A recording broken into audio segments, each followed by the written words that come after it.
International Fight Week is here, and we are blessed with a pretty stacked lineup. Rightfully so, the UFC usually tries to go all out for these mid-year events.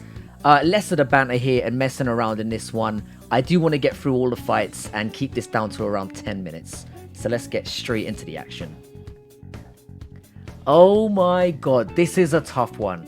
How can I possibly... Tatsuro Taira is going to win this by sub. I think we're good here. Nah, seriously though, Taira might be young, but he fights with composure. And I think he takes whatever his name is down and stays patient on top and just smothers him out. I'm going to go with a rear naked choke in the first. The odds are wide and it's pretty hard to argue with them. Alright, both these men are coming off a loss, but I think it's hard to see past Ribovics. The fight for Kirk that I really can't look past is that recent decision he had over Amir Khani. That dude is useless after the first round, and an inability to finish that guy where he gasses out so badly is a concern. Ribovics, on the other hand, was really unlucky to get a unanimous loss against Radzhabov, who can really crack. I thought he did more damage in what was a pretty close fight. I think if this turns out to be a slugfest, I favour Ribovics to find the chin. He does have a reach disadvantage, but he is less susceptible to getting cracked. And Kirk has submission and KO losses on his record. I just have to favour the dude that has shown he's far more durable. I think Ribovics does the damage and gets a pretty clear decision. Kirk isn't exactly a scrub. Alright, again, this one's pretty clear cut for me. Ross is coming off 2 devastating KO losses, and that is only going to make him a little hesitant and twitchy in there. The plus here for him is that Aguilar isn't much of a finisher on the feet.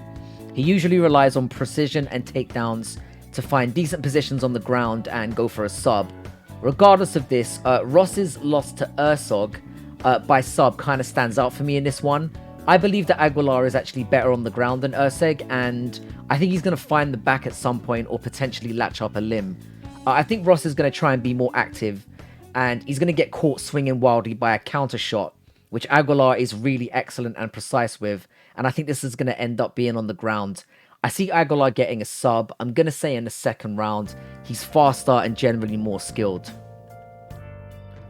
Alright, Saaimon is the king of the nut shots and eye pokes. In his last 2 UFC appearances, he was docked points in both those fights and still managed to find a late TKO in that one and the majority win in the other. He's really gritty, has decent stand-up, and applies a lot of pressure on the ground. The last time we saw Terry Mitchell at this level, he got starched in 40 seconds by Kai Kara France, and to be fair, there's not really any shame in that. Since then, he's had a decent run against lower level competition on the Alaska regional scene. How much stock can we take in that? His biggest threat though is on the ground, and I think Saaimon does do his best work there, so I don't see where Mitchell gets it done. I think Saaimon is better there and has such a varied game on the feet. He mixes up strikes to the legs, body, head, he feints well, and he's really tough as nails. I think he's going to catch Mitchell here and finish him on the ground. What I do love about Saaimon is he's been in some potentially losing positions and is willing to risk it and press down on the gas. I think he's being given a layup here with Dricus on the card. Mitchell's best chance for me is getting a DQ win, which isn't as crazy as it sounds. This is one of the toughest picks on the cards. Petrino ate a lot of shit for his performance against Turkalaj, but I thought he did really well in that fight. It was really high paced, there were a lot of takedown attempts, and both men were swinging for the fences. So I really like his durability and tank. Prachnio is coming off a win against William Knight, who basically came in there and did fuck all. He won that fight kicking at range, and he's not going to get the same luxury against Petrino, who will put the pressure on. The odds for me though are a really big turnoff. If you were going to add this one, I would take it to go above 2.5. I think Petrino will be very active and force Prachnio to engage. Marcin though will try to keep the distance and stay out of danger for long periods of this, and I just think Petrino will have the better moments in 2 of the rounds to get a narrow-ish decision win. This is an interesting one as well, because we actually have tape on these guys fighting each other in their last bout, where they went to a majority draw. Alonso wobbled Crute a few times, but otherwise kind of got controlled and taken down fairly easily. I actually thought that despite getting hurt, Crute kind of edged it, and as the younger guy with more room to learn and grow, I expect him to edge out the mistakes and do a little better this time out. I think Crute's going to avoid getting caught and find takedowns again here and wear Alonso down. Again, I would avoid the money line here and pick this one to go to a decision, as Alonso has proven that he can hurt Crute, and it's very risky for me to take straight up. Alright, this is another easy one. Jauregui is actually fairly skilled for a women's fighter. You don't really hear me say that often. She has great stand-up and is far more accurate than Gomez. The clincher for me here is the ground and pound ability. Usually in women's MMA, when the fight hits the ground, they generally mess around and show no killer instinct. I'm not saying Jauregui is going to do what Macy Barber did to, what's her face? Ribas. And smash Gomez with the same ferocity. But if it does go down there, she's got great submission defense and will aim to actually finish there. She's skilled, she's aggressive, and while I usually favor a decision in women's MMA, for a flyweight, she has power in her hands and accuracy, and if it gets to the ground, I think she's going to go for it. Yasmin to get the win here. God, this is fucked up. Alright, Harrell is a fat lightweight and is going to get brutally flatline KO'd here. I have never been so sure of anything in my life. Harrell is pretty wild and sloppy on the feet, and I don't think it's even going to matter. Maddalana is a killer who will march forward and smash his head off. He has nothing to fear coming back at him, and even at minus 1200, this seems like odds that aren't even wide enough. This should be 1,000,000 to 1. If Josiah Harrell somehow wins this fight, I'm never predicting another MMA bout again. He might actually get killed in there, and I would still pick the same result even if he had a full camp, and he doesn't. Props for getting in there and everything with this man, but he's going to get battered. Yeah, this kind of hurts to say, but I'm going to go with Nico Price. Prime Lawler obviously would have starched him, but he's just not that guy anymore, and I'm not even shitting on him. He's 41 years old. I think this will be tentative early on, and that when the pace quickens and they get into a slugfest, Price will just have less wear on that chin. I think the fight ends with a TKO, and with Lawler calling an end to his legendary career here.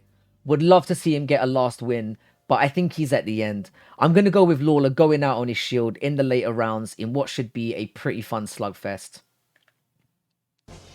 I do think Bo Nickal is a bit overhyped and is going to face adversity at some point, but I don't think it's going to happen in this one. I know MMA is not that simple, but if you take a look at Cody Brundage's last cowardly performance, which was just shocking to watch, he absolutely starched Tresean Gordo. If that scrub can take you down, then you stand no chance in hell with a guy with the wrestling credentials of a Bo Nickal. Should not be on the main card, and there's no value in this one. Could Tresean Gore catch him? Miracles do happen. Bo Nickal has shown he can crack too though, but I think he's just going to go with what works, take him down immediately, and simulate a prison humping on the ground. Yeah, this is the weight bully fight. I love Dan Hooker, and the guy that went into a fight with Poirier in one of the best scraps we have ever seen would have stood a good chance in this one. His chin just hasn't been the same since that though. Hooker usually gains an advantage as well by having a size and reach advantage, and this time he's paired up with a dude in Turner that's an even bigger weight bully than he is. Turner has also not had that jaw smashed yet, and despite being massive for the weight class, he seems to cut down the right way and retain his size and power at this division. I think he's going to find a TKO here, and it's really hard to see it any other way. I'd love to see Hooker win, I just can't see it, man. I'm just going to start by saying this, I love Dricus, I really do. I think this is a horrible matchup for him though. Dricus has appeared to have gas tank issues in the past due to some sinus issues, and has since had surgery to correct the issue. It does remain to be seen though how it will affect his cardio positively, and with that unknown, I really can't bank on it. It does favour him though that this is a 3-rounder, as it will allow him to potentially apply the pressure. Izzy is kind of in a class of his own at middleweight without Alex around, and Whittaker for me is a slight rung down, also on his own. I'll also point out before I continue that I thought Whittaker won the rematch with Izzy clearly 3-2, but I'm going to leave that alone for now. For me, Dricus is in that same band as Sean Strickland, Vettori, Cannonier, and it's quite a far rung down. Dricus usually wins fights in the past by being active and capitalizing on his opponent's mistakes, and I just don't see Robert giving him the same openings. I think this is going to look similar to the Whittaker-Vettori fight, where Dricus gets pieced up, schools, and loses 30-27. I love Whittaker too, but nothing would be greater for the division than Dricus starching him and doing it convincingly. Izzy and Dricus have backstory, and the champion has already cleaned out the division. We do need new blood. unfortunately, I just don't see it happening. I think Whittaker's going to win by clear decision. Alright, for me, this is potentially the fight of the card. Pantoja is arguably the best flyweight in the UFC. He has 2 wins already against Moreno and is an absolute menace on the ground. The issue for me in picking him here is that he's been quite inactive waiting for a shot, and I genuinely believe that Moreno has leveled up massively since they last fought. Both men are highly skilled, both are fairly even in the stand-up, and I think Pantoja is actually slightly more skilled on the ground. Despite this though, I can't pick against Moreno as great as I believe Pantoja is. I think Moreno is not going to be as naive as he was in the past and leave his neck open to being snatched. I won't be betting on this because I really believe this should be a pick'em. I just feel like I have to go with the more active champion that has shown he's improved immensely since they last fought. I think he's going to lose the first round, the second round's going to be closer, and then Moreno is going to find his rhythm and gradually take over. I think Pantoja's best chance is in the first 2, but I'm going to go with this going all 5 and Moreno edging it 3-2. Great fight though.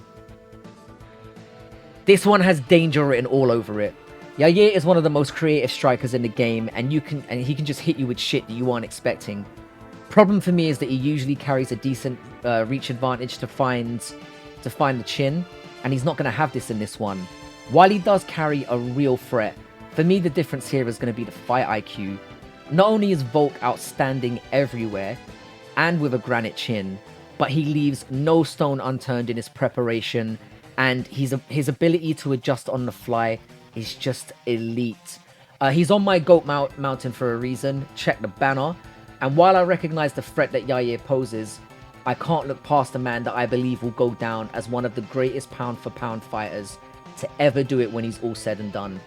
Again, this is going to sound like a cop-out. I don't like the odds here, and the fact that I won't be playing it should demonstrate how dangerous I believe Yair is. I think Volk's going to retain after warding off danger in the first 2 and dominating the last 3 rounds once the data has been downloaded.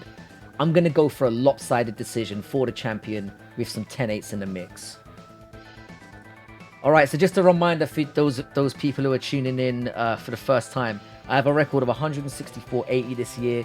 I've managed to maintain a 67% win percentage now for a considerable amount of time. Again, I can't recommend this card more highly. I'm really looking forward to it. Yeah, and I'm looking forward to seeing it and breaking it down. So yeah, I'll see you all on Saturday, well the early morning on Sunday to break this one down. Yeah, until then, have a wonderful week as always, and yeah, I'll catch you all soon.